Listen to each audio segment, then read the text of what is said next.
Aaliyah went to my rival high school. So your rivals? Yeah, I thought she was homeschooled. She's from Detroit. She thought No, she was I know homeschooled. I thought she was homeschooled. That's why she made. But no. And then I went to their prom, and she came to the prom. And Oh, I thought you were gonna say she went to prom with me, even though it was her no, rival high kind of. school. We were all in the same room. You were on the So same- she Did you was ask her to with me. dance? No. She asked me to dance, and I was like, Did I'm she? sorry, I'm taken. You were like, at first you don't Shout succeed. out to Tiki Coleman. Who's T.D. Coleman?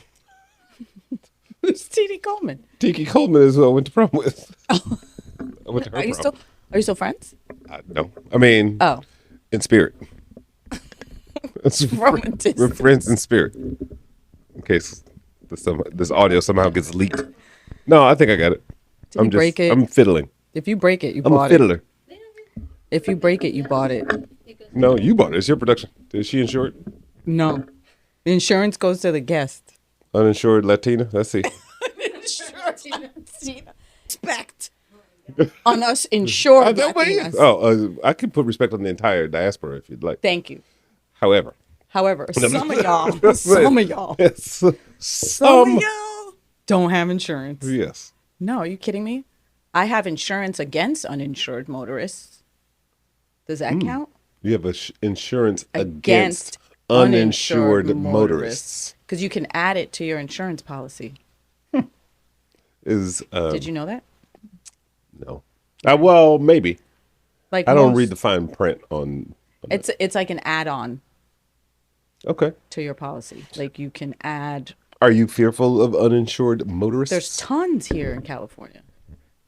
You don't think? Oh, So. no. At all. At all. And most of them, in your eyes, are Latino. You're like, Well, in everyone's eyes. yeah. If you look at the percentages. I The stats. The stats. haven't looked at the cultural rankings of Los Angeles. I wonder what it is. It's probably like. Oh, see it? Full? Sorry, I can just actually sit up. I'm kind of like. Dang it. Dang it. We're not going to see it. I know. I see it. I could fix it in post. If you want. It's like a black splotch on the bottom of the screen. Got it. Yeah. All right, make my chest. So just. That dude's got buff since the last episode. Now you move on your here. Oh. I had to, because you told me my shirt was rolling up, so I sat up straight. See? There we go. I even shaved for this. You did? Mhm. You look very shaved. I shaved my head. Look how smooth it is. It's like It's dolphin very skin. smooth. Surprised It's very there's no smooth blowhole. and not too shiny. You have a blowhole?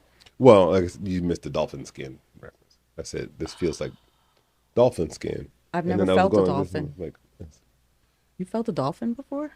well, okay, so when my daughter was a child, I mean, she's still a child. She had this book of like how different animals feel. Oh. And one was dolphin. I've tasted dolphin. Now that's a different. Just kidding. They're delicious. But the blowhole is the best part. horrible. Dolphins are just so. What has a You dolphin can ever get done like to you know you? you can buy donut holes. You can buy a dolphin blowhole. Shut up. In a bag. I will believe you. I actually believe you. You can buy a dolphin blow. No. Lies. I'm sitting here. I mean, I'm sure believing you can buy one. Like if you, I don't know how to get on the dark web, but I'm sure the rib bones. Oh, that's disgusting. That's disgusting. Okay. I have no idea what we're going to talk about today. Me neither. Is the clock clocking? Oh, we go. We're good. Recording. Okay. Yeah. Well, I mean, I didn't want it to mess with the sound, so my Amazon package was just delivered Today. just now. Oh, congratulations! What'd you get? Thanks. I got some skin tightening cream from a Korean skincare line. Ooh. North Korea or South Korea? I think it probably is South, Okay. but You never know. You don't know what the supply chain is. Jesus. Anything can come from anywhere. I wouldn't be surprised if they're like, we make it in North Korea, Yeah, but we ship it out of South Korea. exactly. If they could save them some money, why not, right? This mic feels so low. Am I good? I feel You're like, like I'm testifying before Congress. Yes. All right. We're good, right? Are we good? See, you I touched didn't touch it. you touched I it. promise. I can. Just during You want me to do it? Okay.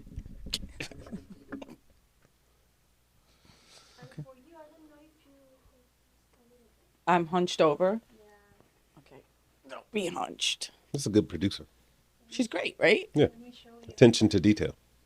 Oh, this is great. Okay, I love the I Oh. love the plan over here because I looked like a teacher before. I don't like wearing You look glasses. you're back in your motherland. Oh, look at me. I'm all greasy. Perfect. Do you No, I'm fine. pat? Okay. I have some powder.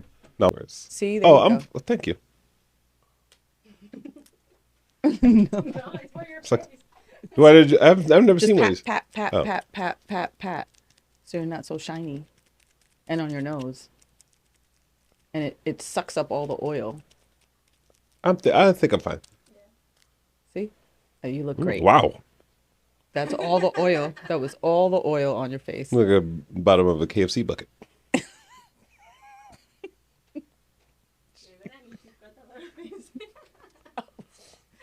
No, it's great. This is great. I love it. Okay, we're ready. Okay. Sorry, Chris. All right. All right. Hi, so I'm Virgie Rodriguez here with season 2 of A Race of Your Own, where we talk about how inspiration leads to resilience. And this week's guest, I'm really excited to have back. So it means we've had him on already, obviously. He's a marketer, multimedia host, best-selling author, innovation coach, and former stand-up comic, which I didn't know. He has spent his career helping building better companies, launching new ideas, and giving rise to cultural tastemakers through awe-inspired experiences, content, and advisory. He has done work alongside the United Nations, with the Emmys, Cannes, South by Southwest, and even with the Obama administration, which I didn't know that. And I just figured that out, and we're going to talk about that. Okay. And he's also authored a book back in 2018, the #1 best-selling book, 10 Essential Rules for Breaking Essential Rules. Welcome, Chris Denson. Yay. Yay, we're clapping again, like we did the first episode. Yay. Yay. Welcome back, Chris. Thank you. Thank you for having me back. And I had you back because I have a surprise for you. Oh. This is what? Your last season's episode, we won an award from the folks over at PopCon Indianapolis. Hey. We won 2 awards, actually. We won for podcast Best News, which was like Best News Podcast, which is like news, politics, and pop culture stuff. And then the second one was for Best Film and Television Podcast. So I bought the award. Oh. They didn't give me 2 sets. They gave me 1. But you got, here's Get your outta here. award. Look Thank at that. you. See, so we can like wear it. Hey. Look at that. See, it's Oh, it's got real. even #1 on the side. I feel. Oh. It's real. All right. Oh, we got to wear it the whole entire time. This is gonna mess up my whole outfit. I think it matches. tried It's to kind of get like dressed your. for you. It's kind of like Olympic. It's very Olympic. What are we gonna talk about today? We're gonna talk about stuff, Chris. Chris, I took notes from because I feel like our last episode did so well. I think so too. I think it did well. I Yeah. mean, I've seen impact out in the world, Oh, in the that's pop awesome. culture That's world. good, yeah. People talking about psilocybin therapy, right? People out here talking about psychedelic therapy. Did you see Angie Martinez's interview with Carrie Hilson? No. Carrie Hilson talks about psychedelic That's great. Yeah. psilocybin. I don't know if it was psilocybin psychedelic therapy facilitation and her experience with it and how she was like apprehensive at first and whatever. So it's a, shout out Angie Martinez, shout out Carrie Shout out Hilson. to Angie Martinez Shout and out Carrie Angie Hilson. Martinez, right? Two of my Right. favorites. I know, right? So, you know, I feel like a lot of the stuff that we talked about last time, I went back and watched the episode because there were other things that I was like, I feel like I grew from our last episode. I feel like I learned so much. And what was your main takeaway? The main takeaway was when we talked about how life is like in cycles and there's like a death and you kind of have to grieve it and you got to let it go and move on, whatever. But what I learned beyond that was the rebirth of things, right? Because when you talk about peeling back layers, when you are facilitating folks in a psychedelic therapy session, peeling back these layers and like finding all these things and whatever, right? But it's like, yes, it's death. You got to let it go. You grieve. But then once you kind of go through the grieving, it's like the rebirth of that. Yeah, absolutely. I think. I mean, it's all, like you said, it's a cycle. So, right. And we left that cycle out. We left the rebirth cycle out. I mean, ish. You know what I mean? I did. You have limited time. You get sometimes like there's like markers along the way of understanding and figuring things out and moving forward in life. And you like every time you clear a hurdle, you're like, oh, I see that one coming up. And once you're in the clear, right? Like then I don't know. It's like you kind of reach a new plateau. Yeah, and that's always like wondrous and awesome and scary and all the other things. Yeah, and I mean, I think that was one of the first things, and that's why I was like, I just want to have you back. We can talk about anything, really. Yeah. Okay. And I'm open for you to just tell me what have you been doing since last. Tell me everything. Tell me everything. I do the same thing. Wait, you're like, nothing's new. Nothing's new. No, I think I just, I wore denim again for you. I thought about wearing denim, and then I was like, I'm limited on my denim top options. I know. You know what I mean? That's sad. You should have more denim plight options. Plight of men in America. Yeah, no, like I said, honestly, it's been much of the same thing. I've started doing a lot more gatherings. I created a men's group in LA. We meet once a month because I felt like the sort of male entrepreneur, I call it a personal innovation studio. I think navigating today's era of leadership and masculinity is a very, it's complex. In what sense? Why? The rules of the game have changed. Have they? I feel like there's been this discourse of like men being softer. Like I know guys don't jump down, like, please. In part, yeah. Tapping into their softer side, maybe in that sense. Or being able to tap into it and be able to have a space to be a little bit more vulnerable than usual. And to understand it from, a chromosomal perspective. I'm not the first person to ever say chromosomal on a podcast. I don't even know if this chromosomal podcast for sure. Is that a word? I don't know. You can fact check it afterwards. Okay. Put it in Snopes. And so, it was, so once a month we get together and have different modules that we talk about that kind of go into the ecosystem of existing as a human. But, also a little bit more specifically with this group, how can we find new avenues, find some, I call it the seek easy. So it's a play on words. Obviously, it's kind of like an underground space for men to come and, kind of. A seek easy. Yeah, like a speak easy, but seek easy. Because I feel like at the end of the day, that's one of the things we're all seeking, right, male or not, is ease. How can we go through this life with a little bit more ease? And is it joy? Is that happiness? Is that, and I think you can still be aggressive about your goals. You can still have a sense of urgency. You can still have a very full life logistically, emotionally. But through it all, can you navigate those things with a sense of ease? Right. And to get to that, it just means we clear a little bit of debris out of the way. And everybody has different kinds of debris.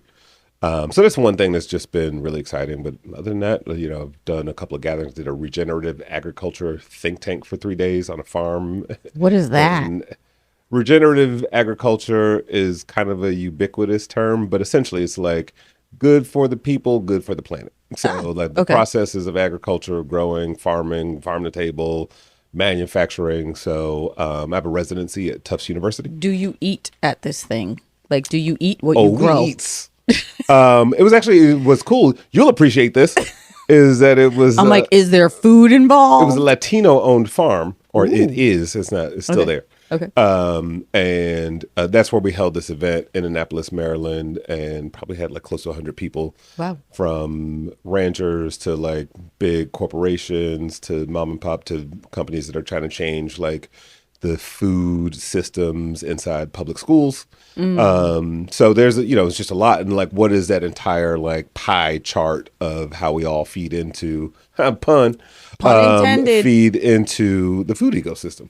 And so kind of co-designed it, led the group for 2.5 days. And it was great. So, it's just like wherever I can, I always say my goal in life is to help people unlock new levels of ingenuity and clarity. So the ingenuity being kind of like the business acumen. How can we innovate? How can we do uncommon things in uncommon ways?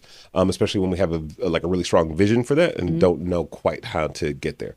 And then the clarity is on the personal side, right? It's just like, so even with that group, you're doing a lot of like, we're talking about inner child stuff. We're talking about like when you feel triggered in your little group. We're like, what happens? Why is that? Why are you feeling a little some kind of way? And we're just ideating and thinking out loud and having fun, right? The triggers are and maybe I misunderstood what you were saying, but do the triggers go back to how are we nourishing our bodies, like from what they pick on the farm too? Or? I mean, it could be, I think everybody has a different form of thing that might activate them in that way. Okay. For some, I remember there was one guy who stood up and was like, I hadn't thought about working with Latino farmers until I came here. Right. Not that that's a trigger per se, Right. but it definitely like opens up an avenue of opportunity for collaboration and help and everything else that goes into it.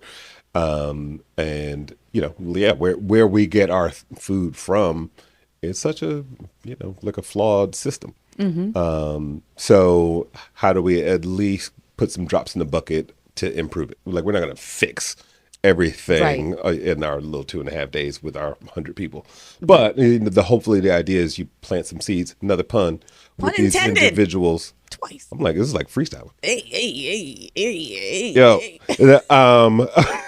no, but it's just like we all have just like a part to play. And I believe in this like concept of the invisible domino effect, right? Where, a group at this retreat might be working together, and then one of them goes off and has a conversation with their spouse about something that they learned, and then that spouse goes to their job and has another conversation with somebody they work with. Next thing you know, you've affected change in some way that you did not necessarily intend on.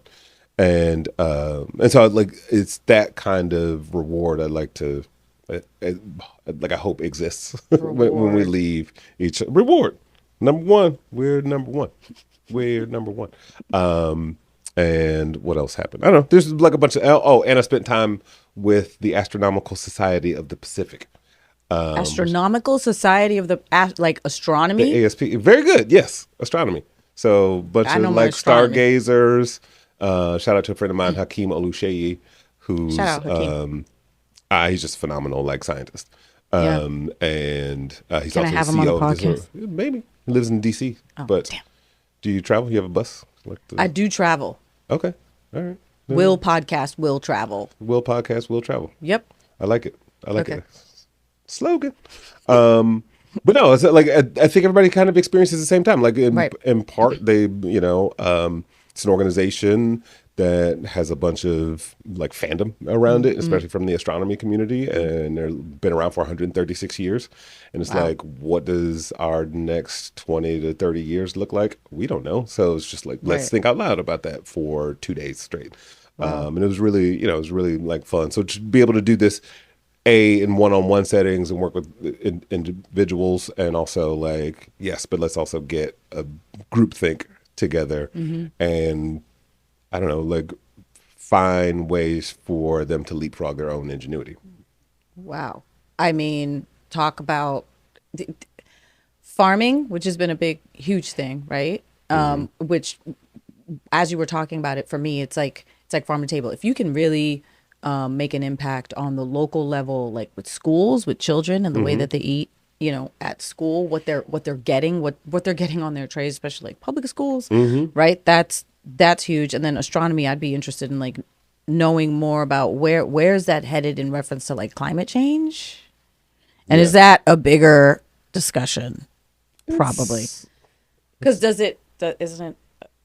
They're concentric discussions, but Hakeem actually gave a talk at the regenerative agriculture thing, but what he talked about was how atmospheres were formed, like just kind of like getting us grounded as a group to understand that it's bigger than just our day-to-day jobs. Right. Right. And also find comfort in that, because sometimes bigger than can feel overwhelming.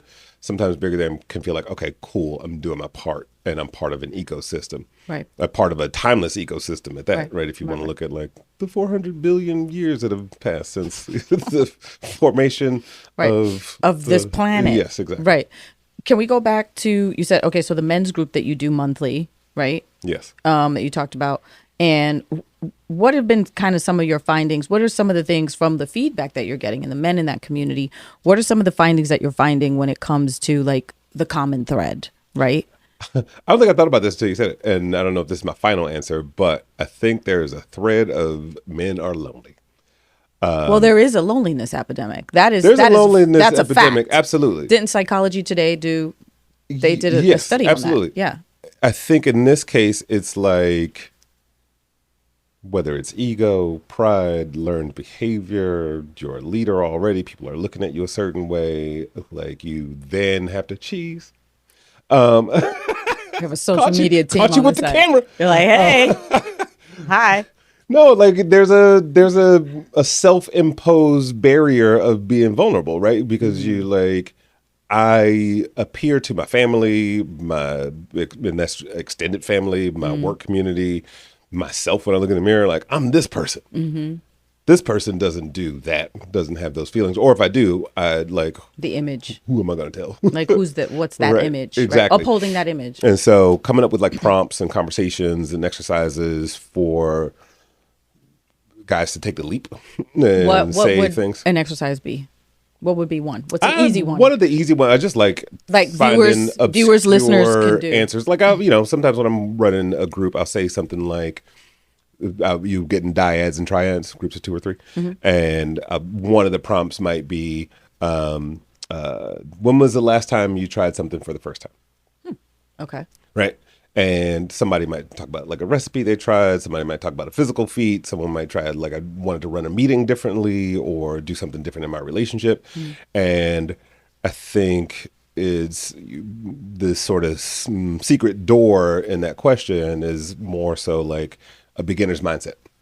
What happens when you enter a beginner's mindset space? Do you feel fearful, or do you want to look foolish? Do you have imposter syndrome? Do you feel like you belong? And also show that like, we start new things all the time, and that so rebirth that I was talking about exactly. before. Like Right. there's always a renewal. I mean, whether it's each day or a new job, a new company, a new relationship, whatever it might be, we are constantly in a process of starting over.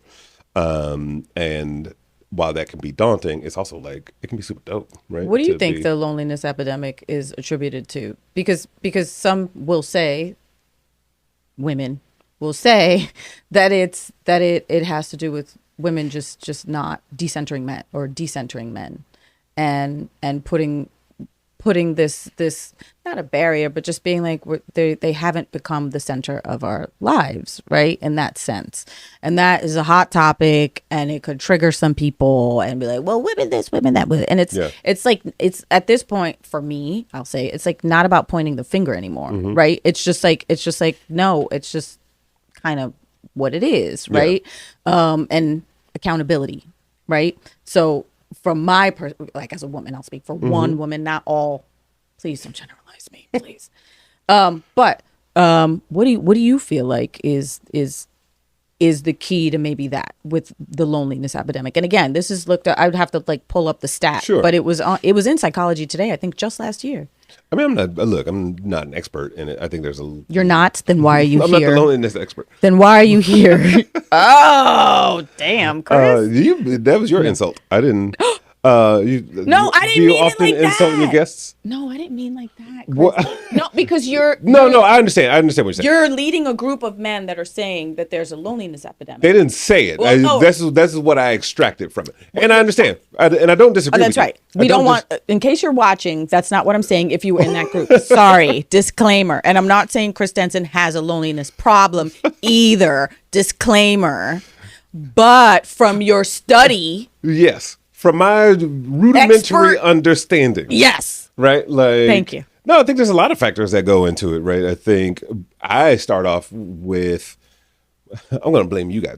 It's not blame. But like, if you think about We get blamed anyway, what so- Me Too did and how it's like from a, let's call it just purely like a flirt, because you started on the relationship, like decentering men, right? Right. If I think about it from a relationship perspective, it's almost like a lot of the well-intended men were almost scared to Thrown be in there. offensive, right? So if I say, "Oh, I like your dress," is that like, "Oh, am I supposed to say that? Do I not say that? Is that toxic behavior?" Like, Right. so then there comes those sorts of question marks on what is appropriate behavior.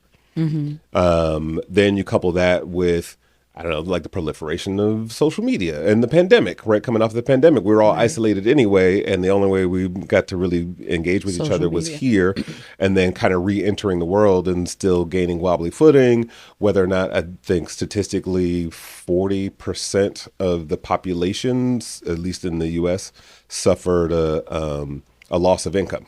Now, if you're a man and you're the breadwinner and you're, Right. you know, you lose a source of income, that's a sense of dignity, that's a sense of being able to provide. And again, this is like generalizing. It's not 100% of every man all the time. But there's the sort of like, I'm a little bit unsure maybe of who I am. Therefore, like, how do I behave? And I think getting down to like clearing some of that emotional debris, how you, what did we talk about yesterday? We talked about like physicality, you know, we were talking about like where your power is, and, you know, from exercise to just like somatic kind of tapping in. And, you know, one of the things kind of left a note on was, I don't know, I grew up in Detroit. We didn't have a lot of means at the, you know, for part of my childhood. And it was like, we started talking about rest. And it was like, oh, you know, rest is also part of like physical strength. It actually allows you a sense of recovery. Talk about death, right? It's a microcosm of what death is. And then you are reborn the next day with hopefully a better functioning physicality. And this is not mine. I was nudged on this notion by Cristela Alonso, who's a comedian. She just had a Netflix special come out. She was talking about how when she grew up, like they grew up poor, and this happened in my household too. It's Saturday morning, and it's like, what are you doing? Still asleep? Get up, do something. Right. Oh, you're bored? I'll give you something to do. Like there was always like rest was looked at as a form of weakness or laziness, where reframing that. And so I only bring that up as an example to say like, there are so many things we feel called to do that somehow society or our learned behavior says that we shouldn't be doing those things. Right. And then there's conflict. And then, you know, I don't even know how to discuss the conflict internally with somebody in my circle. A lot of us, like our spouses, we don't talk to 110% about everything. Right. You know, You don't? How dare or you. even your therapist. Like, I don't know, like there's a whole, there's a, I forget the psychological phrasing around it, but even in therapy, like some of us try to still show up as in certain version. to be seen a certain way. So to like create spaces where, all right, this is really what's going on. But again, I think hopefully from good facilitation and good moderation, it's like, hey, there's, you know, I always say this idea of seek easy is that we carry a lot of weight, but the weight doesn't have to feel as heavy. And so like, what bags do you get to put down, even if it's for the hour and a half that we're together or permanently, you know, Right. or from time to time. You don't do psychedelic facilitation in those sessions, do No. you? Oh, okay. So this is We talk all, about it. Like I did a talk recently on sort of the intersection of psychedelics, innovation, and leadership, and what kind of traits get unlocked in psychedelic experiences, and how do you tap into those with or without the medicine, right? So, you know, what kinds of levels of clarity can you get from a psychedelic experience, but also like not everybody needs psychedelics to tap into those levels of clarity. You know, there's breath work exercises. I talked to my neighbor recently who was like, I had something happen to me when I was 16. And like, ever since then I was unlocked and open. I don't even need it. And I was like, good for you. Like some people haven't been prompted to like crack open the box and like sift through it and dig in it. Right. I feel like there's so much psychedelic. The psychedelic stuff, yes, but I thought of that too, where it was like, well, can you just like sit kind of and find ways of, because part of what you were talking about when you were talking about the psychedelic facilitation stuff was, is there something else you're doing to support it? Yeah, right? absolutely. So for those people that are like, don't want to do that, but is there another way to like support our growth? Or once you find what that thing is, you go through it and you unlock that level of ingenuity, right? I guess it's different for everybody what road to take when it comes when they, because I unlock a new level of ingenuity. How do I sustain that after the session, right? Because I can't be doing, I guess I could do psychedelics every day and unlock different. I wouldn't recommend that. just keep so we're unlocking. clear, I wouldn't recommend it. Just keep unlocking ingenuity, right? But like, how do you sustain it? I think the more important thing in that example you just gave is learning how to unlock ingenuity. Right. I think when you learn how to do something, especially when it's sort of ubiquitous, it's the difference between. It's like, what does that mean, right? Or what is that like? If it looks one way for everybody different, and you're saying, but what are people Because part of what you were saying was like, sure, we can do the psychedelic facilitation, but what else are you doing, right? Which we didn't explore as much. Yeah. When you were like, well, what are you journaling? Do you have a therapist? Do you go to church? Like, do you or some whatever sort of your practices are, and I think. If experimentation is a part of the innovation process, right? Like, Google has a 10% employee time where you can go like work on whatever it is and just experiment with it and see.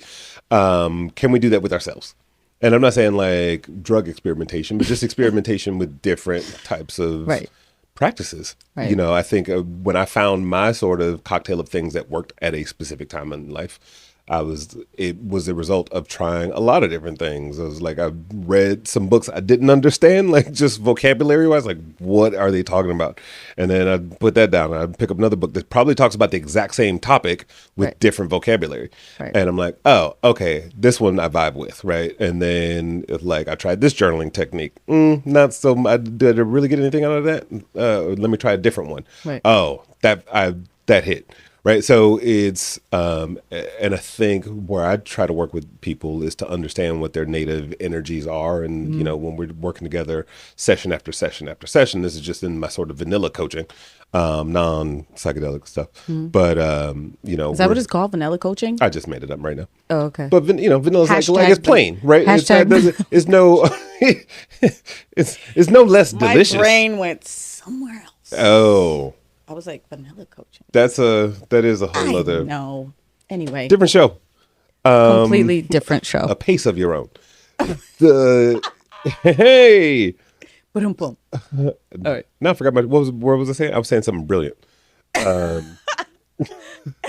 We were talking about vanilla coaching and your vanilla coaching. Yeah, so like, we're doing 10 sessions together, right? Like we're developing a rhythm. I'm getting to know that person and knowing what their native energies and life experiences are and so on and so forth. And they might like overlap with another client, but they're also like as individual as we are, like, the puzzle pieces that make us up they're similar and they're extremely different. Right. So, so going back to that cocktail of like tools that a specific individual might use, you're absolutely right. It's how do you find those things and how do you maintain it, right? Yeah. I mean, and it's because life gets the best of you, Chris. Life really brings you down. No, you know what I mean? Because it's there's gonna be moments where it's like, oh my God, I just had a breakthrough. Da, da, da, da, da. Great. Yeah. And then like the next day something could happen, and it's like of course, and especially if it shows up in the opposite direction of where you're headed. Right. Oh, you're like, I just figured it out. No, I didn't. I always ask what am I learning, right? But through those, like, it's just as a blanket question. Like it doesn't, and sometimes there's an answer that's very apparent. Sometimes it's not. Sometimes it comes after the 6th time you have that experience or the 20th time you have that experience. Right. And I think in the midst of that, it's learning to be at peace with the unknown. Because like it's learning to be unattached to outcome. Because you're like, oh, I figured it out. Oh, it didn't work. Yeah, I mean, we need it to work. We would like it to work in the way we want it to work. We need it to work. Like always. Sure. Yeah. That would be great. You're like, ooh, look what I did. And I just feel like we get an opportunity to practice all these different ways of being improved or enhanced versions of who we are. Right. So if you talk about, I always think about it like an upward spiral. Like I'm going up and I can see the world from a different vantage point every time. And then, but that loop means I'm encountering this stimulus again. Like that feels uncomfortable still. And then you go up again. Okay, a little less. I think I have a different understanding of it this time. Right. Why are we here again? Oh, okay. Got through it really quickly. Right. And then, so essentially it's like you're finding that sense of peace with the ups and downs of all of it. Because there's no guaranteed coasting coasting into heaven. That's gonna be my new gospel song. Coasting into heaven. Because last time we came up with a children's book. Oh, did we? What was we that? did, and it was like be a focused falcon or a scurried I do rabbit. remember. Yes. Remember that? Yep. Scurred rabbit. Scurried rabbit. So now we have a gospel song. So we have a children's book, and now we have a gospel song. That's it. And what's the title? It's a multimedia. It's a multimedia experience. It's a little something for everybody. Just a little something for everybody. Wait, what's the name of the song now? Coasting into heaven. Coasting into heaven. Which we just discovered there's really no such thing, right? Like it's got like even with the skates on, let's keep the metaphor going. Right. You're gonna run into like a pothole, or you're gonna trip up, or Speed something's bumps. gonna come loose. Like you. So it's this again, just learning to be at peace with that, with those moments, and you have different tools to get through them. Some days, I mean, full transparency, a day last week, I was like, I'm not feeling all of this right now. It was just the same thing. Like a stack of things came my way, which were very uncomfortable. Right. And I had a few meetings that day. I canceled 2 of them, kept 2. How and dare I grabbed you. my blanket and I was like on the couch and I watched Twisted Metal. Like but that was what I needed that day. And it's like. Giving yourself permission. Yes. Right? Thank you. Giving yourself permission to just be. Period. Yeah, to honor the space that you're in. Like a lot of us try so hard to get out of it. And I think there's value in that. There's value in like, all right, maybe I'll change my thought or change my activity or change. And then there's times where you're like, let me just sit in this and let it process. Just be present with it. Yeah. Right? Like feeling those emotions. Yeah. And just have a subtle reminder that this is temporary. I mean, the next day I was on fire, like in terms of my energy, my enthusiasm, the goals that I accomplished that day. Right. And I knew that particular day I just needed to shut it down, right? And just honor the space I was feeling into. It was just too much. Was it just too much? Were you just overwhelmed? Is that overwhelmed? Overwhelmed yes, that's the word that I told my therapist.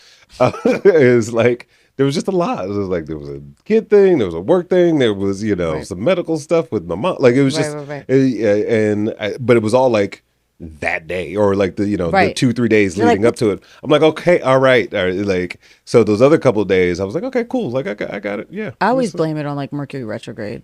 I'm like, it's Mercury retrograde. Yeah, but not, I don't think Mercury was in retrograde at that time. Oh well, but you can just always but whatever you need, you'd be like, the planet's in retrograde. I blamed Antifa. How dare you, Antifa? Curses. I don't know. No, but I 100%. You gotta blame something. No, I don't kidding. think you do. Kidding. But I think that I know, and I think but that's the easy way out, right? Like to me, the taxing thing is to find the thing to blame it on. Right. Is it racism? Is it capitalism? Right. Is it just somebody had a bad day? Like is it the weather? Like who? And that is damn taxes. That's an unfortunate burden of thought and processing that I think a lot of people of color have, because we gotta if something does go wrong, we have a longer list to look at to figure out why it did that.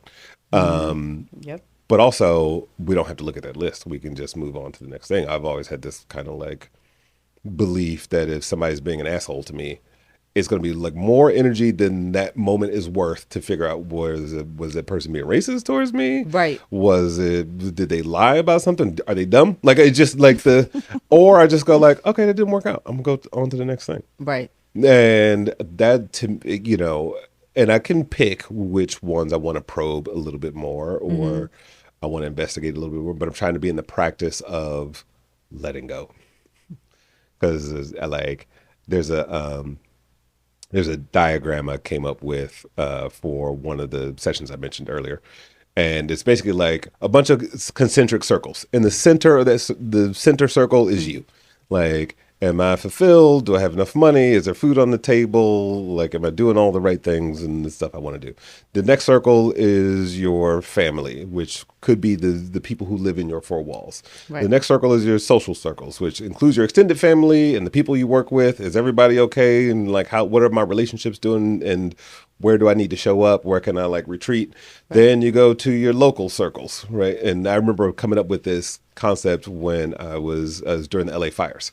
And so the LA fires, like I got January, all these, I have people in my home. I'm working on my own fulfillment. I have a go bag next to me and I'm on Zoom calls and there's smoke outside. Like, am I going to have to be evacuated? Do I need to help people? Where do I go? And so, you know, it just keeps going. The domestic things that are happening that are causing a lot of like instability, like both emotionally and infrastructurally. Then you've got the global scale. And I was like, and then there's the planet. Like, is the planet even healthy? Like, as an organism? And then on the slide, I also have like, I got some spaceships, like the outside of the circle, because I'm like, and then every other week we're hearing about aliens, and it's just like there's so much to take in to take in each and every moment of every day. Right. And really, I think I'd like to look at those as all as opportunities to practice in resetting, coming back to center. You know, what's yours, what's not? Can you take care of your corner of the world? You know, if you're in a position to do something a little bit more macro and that's what you feel called to do, absolutely. Mm-hmm. But, you know, for many of us who just like, I'm just trying to do my job. I'm trying to sell these widgets. And you're like, it's like, should I even be selling widgets? People are starving. Like, it's just, there's this, you know, it's a lot of internal conflict. Right. But also, you know, through all of that, we also find ways to travel, see new things, laugh, you know, create. Like, we do all these amazing things. We just happen to focus our energetic attention, and not wrongfully so, but maybe like we might over-index to a degree on all the things that can or could go wrong or are going wrong. Right. And so it's like learning to like balance between those two existences, like the awe of it all and the awe shit of it all. Right. Where we talked about that last time too, like being home and the dog barks when you're about to get on a phone call, right? Yeah. And the distraction and the managing of thoughts, right? And being able, which I feel like I've gotten better with it. It's like you're like, that's the biggest mind fuck ever is like your irrational beliefs, your limiting thoughts about things, and getting to a place in your life where it's like sometimes you just need to sit at home and just fucking watch Twisted Metal. And just be like, fuck this shit. Great show, like, by the way. I'm done. I've never watched it. Anthony Mackie and Stephanie Beatrice. Really? Woo! Anyway. It's amazing? Yeah, it's pretty good. I gotta catch it. I watched a couple of episodes before I came here. You did? I have 2 more episodes before season 2 is over. Okay. But that's not what we're here to talk about. No, it's not. But I like... Don't get it twisted. Don't get it twisted. It's 3. I think that's 3. Is that 3? 3 for 3. 3 for 3. But I think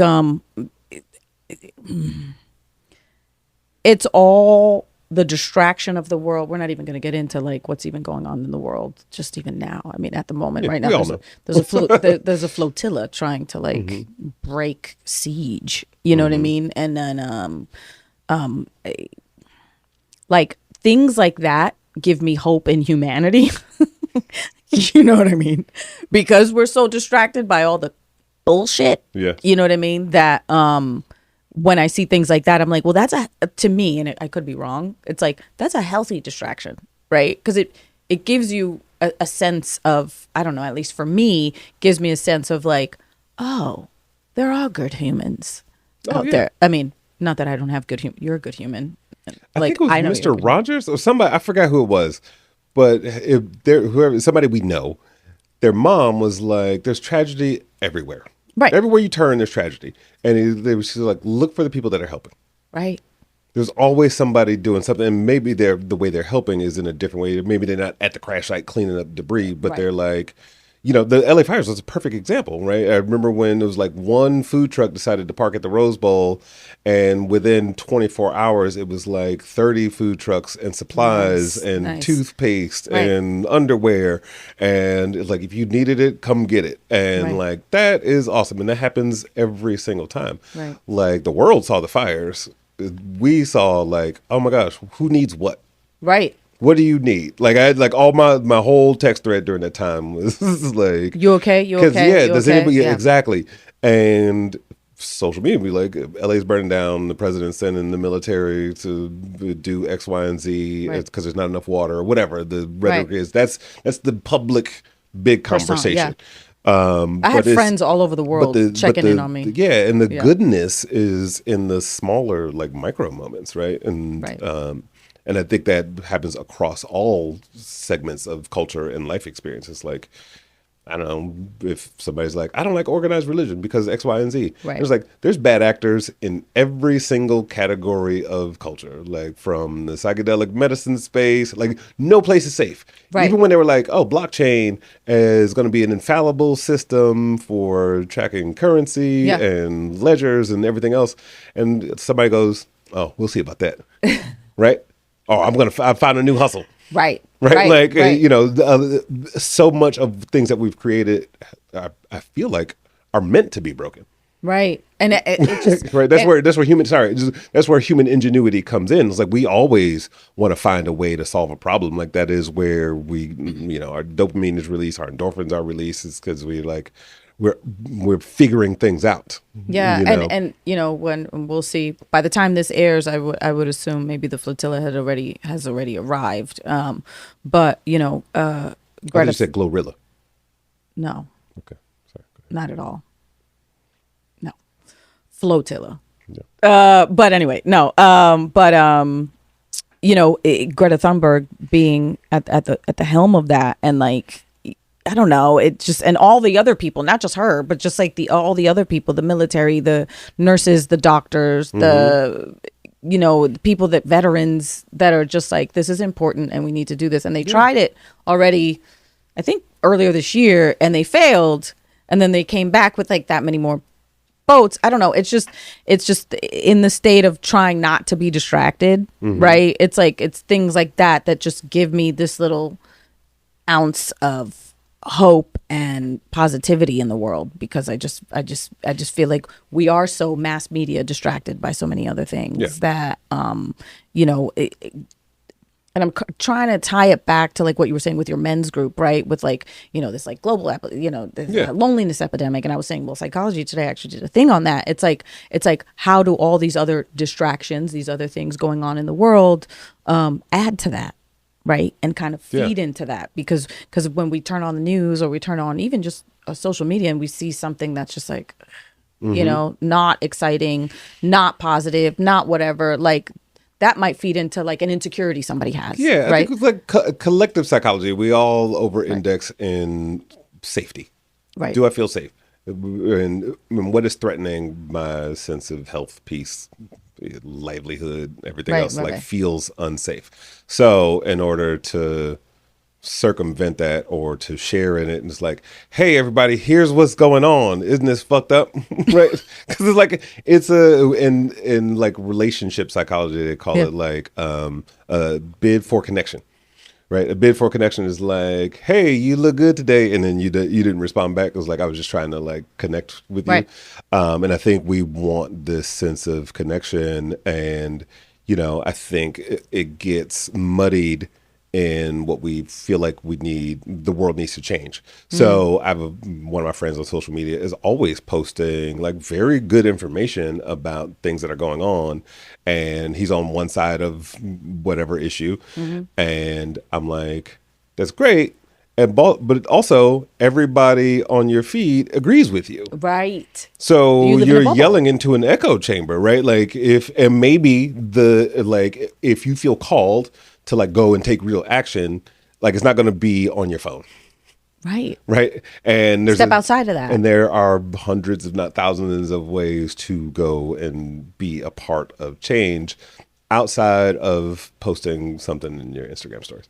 Right. And I think that's kind of where I'm getting at, where it's like actually be the change. Yes. And, but I think for maybe the folks that might not click with, again, I'm just pontificating. Nothing I say is gospel, except for the song. Except for the gospel song, which is called, what's it called? We'll get back to it. Something to heaven. Coasting into heaven. Doorways to coasting into heaven. I think you got a hit. I need to sweat a little bit You more. need a little Have, sweat like, a robe. thingy? No, it's like Oh, oh yeah, a little towel, little church towel. yes. Okay. And to like, let's say you're posting about things 3 or 4 times a day and nothing changes. There's probably a part of you that's like feels even more and more powerless each time. Yeah. I'm not saying that's universally true. Right. I'm not saying it's true at all, but it's an assumption where it's like I keep trying to spread the word of change and what's going on, and it's not making a difference. So that can feel isolating, right? The eye of you solving the problem, maybe like, and again, that invisible domino effect, maybe somebody did see it and then had a conversation with one of their family members and that changed one of their family members' perspective on something. Maybe Well, I mean, it did. I've even talking about our last episode, like I said, I mean, I've seen things out in the world, social media world, from stuff that we were talking about. And I'm like, I know people are watching this stuff. I know it's affecting them. You know what I mean? Yeah. It's because you start to see that change. It's like, I have satisfaction in knowing that much, right? Like seeing small that. and incremental change is equally as important as big macro change, and Right. I think we forget that. Right. That not everything has to be like big, bold, lights, headlines, like Right.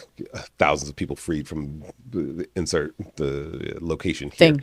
right? It's sometimes just like I helped my friend not cry on Saturday. Oh, yeah, like, yeah, it's yeah, like that is Yeah. equally as important. Yeah. Right. Definitely. So I don't know. That's Mo, so I asked you this question last episode, the last time you were on the podcast. Oh. I'm going to ask you again. Oh, Okay. somebody's here, but I'll just keep going. I'll just keep going. You want to go get the door? I'll keep going. Don't worry about me. I'll keep going too. Yeah. He'll keep going too. But in life, Yes. because I ask everybody this question. In life, we go through ups, downs, we plateau sometimes, and sometimes we just get to a crossroad where we don't know which way to go, right? And so how would you say, even like for the men in your men's group, how should they stay in a race of their own? Like, what advice would you give them, especially through this like loneliness epidemic that you were talking about and things that you've seen coming up? Like, what would you say is the best way to tell people to stay in a race of their own? And you've already answered this question once last time. What did I say last time? I don't remember. It's like, make sure I'm consistent. Okay. So that's okay, How do we because- make sure people stay in their own race? Yes. Okay. I would say, oh, what's that? There's a ghost in the machine. Something happened. No, again, it goes back to finding your center, finding, and giving yourself a little bit of grace that you're not going to get to everything that's on your list, everything Right. your to-do list, everything on your want-to-do list. Right. And this came up in the group yesterday is just like, where's your power? Right. And you will always find it. You just have to Right. look for where it is. It might be just a simple reframe. An example would be somebody was talking about how they got in a social political conversation at work. And this person works at an agency and like they make TikTok videos, right? Like it Right. wasn't, and this person felt offended by what was being said in this meeting, like a finance meeting. And it's like, oh, I felt like I should have said something. I should have stood up for my point of view. And I was like, or maybe your power was in silence. And recognizing that this is not the environment to have that conversation, and that other person like just railroaded through an environment that wasn't designed to hold that kind of conversation. So she felt powerless in not saying anything, where I was like, actually, that's where the power is. And I think we just kind of like, sometimes you move the Rubik's Cube pieces around a little bit and you're like, oh, actually, I'm doing pretty okay. So, those small choices we make, if you believe we're guided by other systems, and like, it may not feel comfortable in the moment, but sometimes in hindsight, you're like, oh, that was actually the best situation for me at that time. Right. That was the best answer. That was the best response. Yeah. So like, I do think it's like recalibrating where your center is at any given moment. That might be. You're recalibrating right now. Yeah. Right. That's even real time. I just saw it. Real I time. just saw Real it time happen. is me trying to like come up with a smart answer. The recalibration is like, I'm okay with whatever I say. Acceptance. Yeah. So Acceptance. acceptance, grace. Like I'm good enough. I don't like. I'm not an imposter. Like there's a lot of the whole old member Stuart Smalley. I was just about to say that in SNL with the Michael Jordan. The Michael Jordan. Yeah, the Michael Jordan. And Michael Jordan was like cracking up the whole time. Yeah. He's like, I'm good enough. I'm smart enough. And gosh darn it, people like me. Exactly. And it's true. You got to we have to do that to ourselves over and over, especially now, given all the things that have come up today, like all the different kinds of stimuli. Yeah. It's like that conversation with yourself is paramount. Yes. Agreed. It is paramount. Yeah. Absolutely. Well, Chris, thank you for being here again. Thank you for all this. Congratulations on us. Hey. Award. Hey. It's my Rockefeller chain. That part. Well, this is Virgie Rodriguez for A Race of Your Own Season 2. Please subscribe, leave comments, leave questions. Let us know what you think about Chris's episode again. Hopefully it's another award-winning episode. Yay. Banger. Cheers, and we'll see you next time. Bye. Bye. Awesome.